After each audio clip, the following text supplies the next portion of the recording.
Hello everybody and welcome. In this video I'm going to show you how to remove your speaker SOUNDCORE Motion 300 from the application.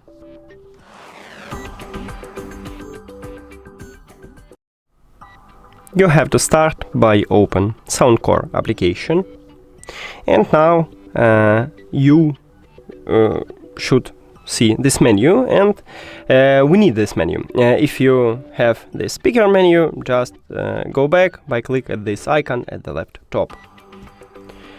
Right here, click the picture icon at the right bottom and go to My Devices. Near to the speaker we have trash icon, we need to tap on it and then confirm it. And we just remove it. Now if I return, right here, as you can see, we have no devices. That's it. Thank you for watching this video. If you found it helpful, please consider subscribing to channel and leave the like on the video. See you later.